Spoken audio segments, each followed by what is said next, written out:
Ce ne sont pas des étudiants caméramans, mais des étudiants vidéastes. Un vidéaste, c'est un journaliste qui, en plus d'écrire son texte et de réaliser des entrevues, assure lui-même le tournage et le montage de son reportage télé. Des vidéastes, il en existe de plus en plus, surtout dans les régions où les stations de télé n'ont pas nécessairement les moyens d'embaucher toute une équipe. Radio-Canada compte déjà une trentaine de vidéastes en Ontario et dans l'Est du Québec. TVA a maintenant des vidéastes sur la Côte-Nord, dans le Bas-Saint-Laurent, en Outaouais et en Abitibi. Même à Québec et Montréal, des postes de journalistes sont transformés en postes de vidéastes. En fait, même les journalistes travaillant dans les journaux sont appelés à manipuler la caméra vidéo de leur appareil photo pour alimenter le site Internet de leur journal. 3, 2, 1. Par contre, les écrits peuvent faire encore plus mal que des paroles ou des gestes. Consciente de la tendance, le Collège La Cité d'Ottawa offre depuis 2002 une formation de caméraman et de monteur à ses futurs journalistes. Ces étudiants pionniers ne veulent pas nécessairement devenir des vidéastes plus tard, mais ils sont d'avis qu'apprendre à tourner et à monter, ça fera d'eux des journalistes plus complets. Ben oui, parce que ça nous rend plus polyvalents, ça c'est sûr. Fait que si j'ai un poste à un moment donné dans un journal, OK, puis ça me tente finalement d'aller essayer quelque chose à la télé, mais je le sais parce que j'ai le bagage je suis capable de le faire. Fait que c'est pratique pour ça. C'est sûr que ça nous rend plus un meilleur journaliste parce qu'on est plus apte à faire plusieurs choses. On filme, on monte, puis on fait notre reportage, on écrit tout en même temps. Fait que ça donne un app qui est vraiment le fun. T'es polyvalent, tu peux faire plusieurs affaires. Et en même temps, tu comprends le processus, le travail que le gars il doit faire, de filmer, d'avoir le bon shot et tout ça. Tu laisses faire son affaire, tu fais ton affaire. C'est bon d'être polyvalent et de savoir une position de tout. Comme ça, tu peux juste être utile. Parce que justement, je peux faire plus de choses en même temps. Fait que ça l'ouvre plus de portes aussi. Puis ça permet aux autres de pouvoir m'envoyer à des places différentes puis de pas faire seulement un métier. Je peux me faire du montage, je peux faire du vidéo, puis je peux faire le journaliste. Les employeurs aiment ça, puis en même temps, ça te permet, si tu arrives à quelque part, puis il n'y a pas de place comme journaliste, mais qui ont une place comme monteur, mais que tu sais le faire, le montage, mais tu peux y aller. Ben oui, parce que ça va faire de moi, dans le fond, quelqu'un de plus, pas nécessairement de plus autonome, mais de plus versatile. Dire que je suis autant capable de faire de la radio, de la télé, du montage. Quand tu sais monter, que tu sais écrire ton propre topo, ben c'est sûr que les employeurs ils vont dire « Viens ici, mon ami, on a besoin de toi. » Le montage, pour moi, c'est un petit peu du chinois encore. Même après plusieurs qu'on a faites, là, c'est pas évident. C'est ça, c'est pas évident, non, pas à tout. J'aime pas vraiment ça, mais je comprends que c'est essentiel pour un journaliste, surtout un journaliste qui travaille pas dans un gros studio. Il faut qu'il fasse tout ça. Je comprends que c'est essentiel, il faut savoir le faire. Écoute, j'ai beaucoup appris. Pour une fille qui n'a jamais touché à une caméra ou monté, j'ai tout appris, c'est possible. Les gens, je pense qu'ils se rendent pas compte encore à quel point c'est compliqué. Là, même quand nous, on regarde ça à la télé, ça a l'air facile, les images et tout, là, mais c'est beaucoup de travail derrière le montage. Je m'attendais à ce que ça soit plus facile pour tourner, trouver des sujets. Finalement, puis que ça soit plus difficile à monter. Finalement, j'ai trouvé que j'étais vraiment bon au montage, puis que c'était ça ma force.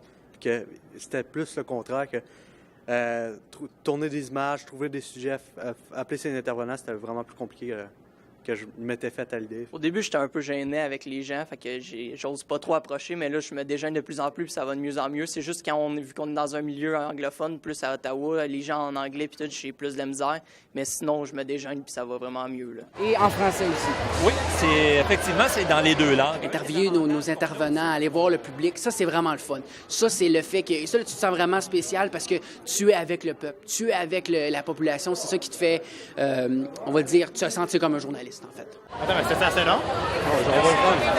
C'est vraiment le fun, moi, je pense, particulièrement quand tu vas sur le terrain puis il y a du monde qui te traite comme journaliste, même si c'est dur d'avoir les événements que tu voudrais avoir, quand on est des étudiants. C'est vraiment le fun de se déplacer, puis je me sens vraiment comme un journaliste, genre, c'est comme professionnel. Je vais faire un zoom là-dessus. Je pense que ce que j'aime le plus, c'est aller à la rencontre des gens, rencontrer les gens, les entrevues. C'est sûr que c'est pas toujours, les gens collaborent pas toujours, mais une fois qu'ils trouvent ça le fun, les étudiants qui se pratiquent. Selon vous, être un collège francophone dans un milieu comme majoritairement anglais, c'est un avantage ou un désavantage?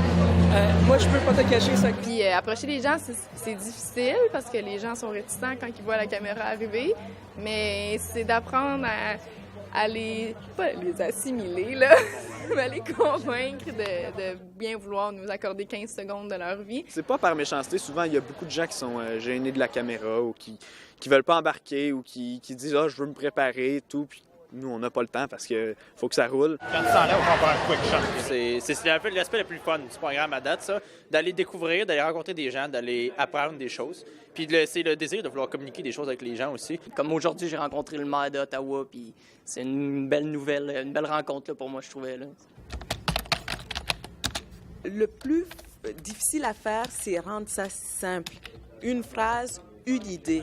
Donc, il ne faut pas aller chercher des choses extravagantes, c'est de rester terre à terre. Mais une fois que tes idées sont posées, puis tes écrits, puis tes séparés, bien, c'est plus facile d'écrire. Mais c'est quand même la chose la plus difficile du reportage, je pense. C'est vraiment plus dur que je pensais. Vraiment, vraiment plus dur, parce que j'ai tendance à faire un peu un article de journal. On dirait que c'est ça plus ma force. Fait que là, je m'en vais tout le temps là-dedans. Puis là, je cherche des mots comme plus compliqués, mais faut vraiment pas aller trop loin. Il faut être simple. Des fois, on veut faire ça beau, mettre des beaux mots, mais le plus simple possible, là, c'est toujours ça qui est le mieux. C'est d'être concis, d'être précis, puis de ne pas essayer de trop en dire. C'est d'aller du point A au point B, pas passer par des détours. C'est vraiment, c'est une phrase, une idée. T'sais, au secondaire, nous, on apprend, plus tu mets d'adjectifs, plus c'est difficile, plus c'est beau, mais là, il faut vraiment mettre ça le plus simple possible, puis je pense que c'est ça le plus difficile. Moi, je trouve ça quand même assez difficile parce que tu veux en dire assez, mais tu veux pas en dire trop. Moi, je trouve que ça va bien. J'ai pas les travaux les plus... comme on dirait, intimidé par Dan, parce que des fois, Dan, il détruit les textes au complet.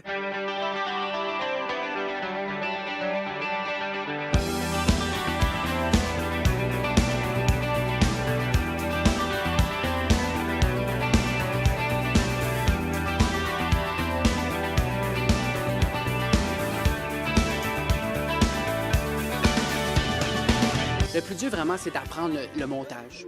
La version montage avec Avid, le in-out, out-out, en tout cas, c'est tout ça, vraiment. Ça, c'est le plus difficile à apprendre. Est-ce que tu aimerais être vidéaste plus tard? T'aimerais mieux avoir un caméraman? Oui. Ouais. Ah, c'est ça. On le rentre dans une ambulance. Et quels conseils auraient-ils à donner à leurs successeurs, aux futurs étudiants vidéastes? Faut tourner beaucoup d'images. À cause que tu reviens des fois de montage, puis ton reportage, t'as pas assez d'images. Fait que là, faut que tu remettes des images, puis avoir assez d'images, des bonnes entrevues, beaucoup d'émotions dans les entrevues, c'est ça qui est payant. Préparez vos affaires d'avance.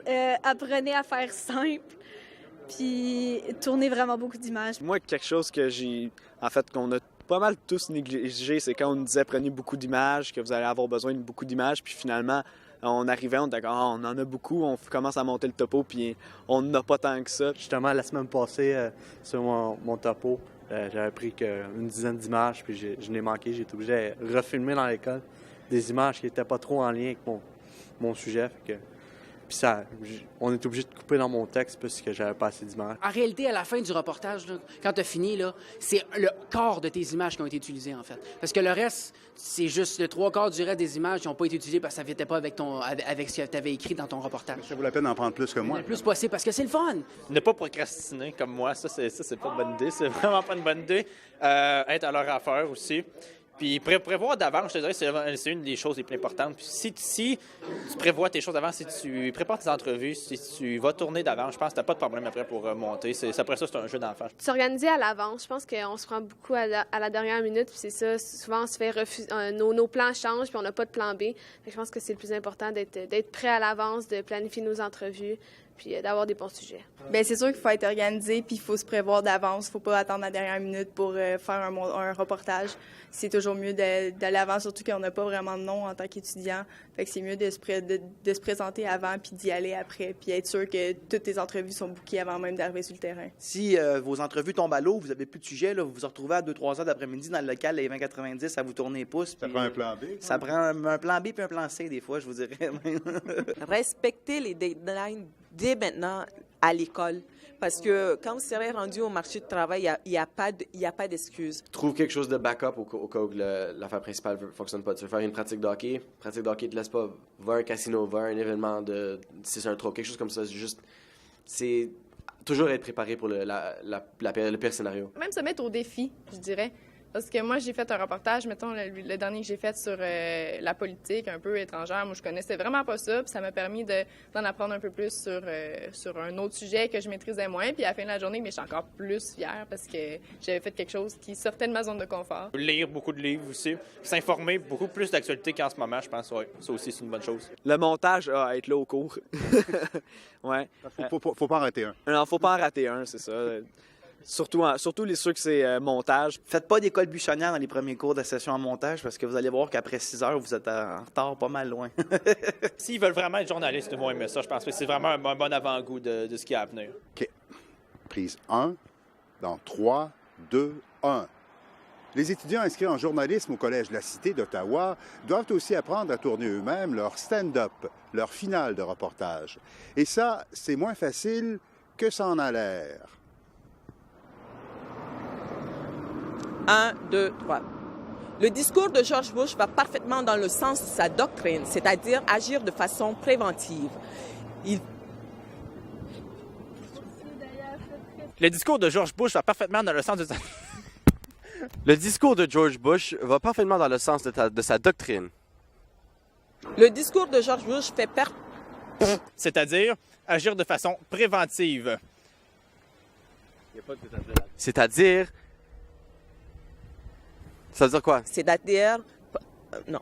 Oh, please! C'est-à-dire agir de façon préventive.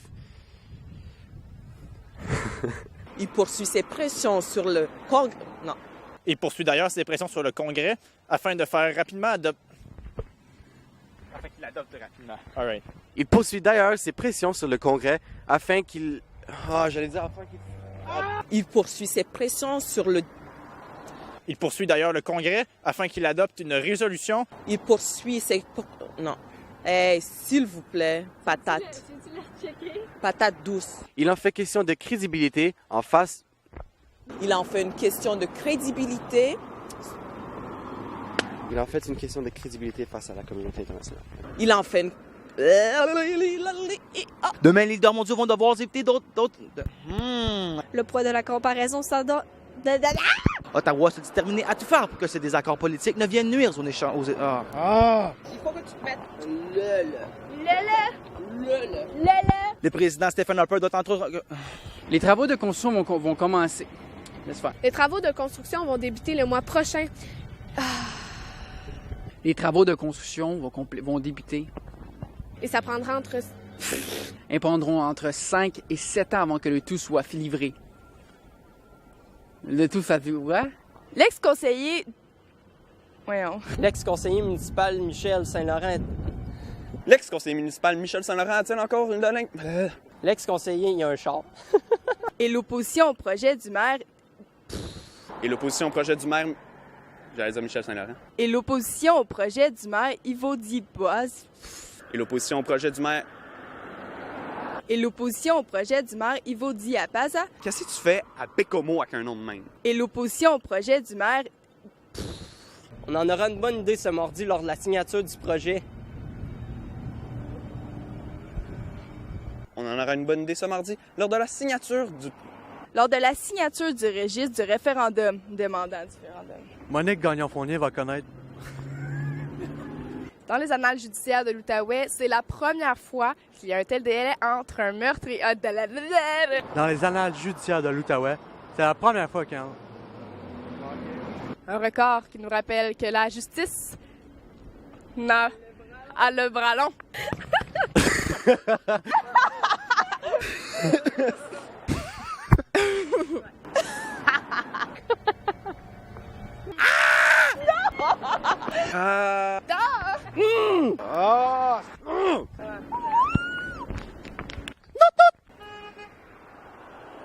Hey, Tender! Attends, je vais me prendre de l'eau. Je suis encore bien cadré? Allez, on est capable. Oh my God. Oh yeah! Demain, il garde mon chien, on va y avoir un récueil pour en venir à notre lunch. Marie-Cabelle avance pour le Collège de la Cité, Gatineau. Renaud Amanda Moisan, TVA, à Ottawa. Pierre-Antoine Mercier. Adrienne Rousseau-Regaudi, TVA, Ottawa. Renaud Bourbonnais, Radio-Canada, Bécomo. Pierre-Antoine Mercier, TVA, Bécomo. Boum! OK.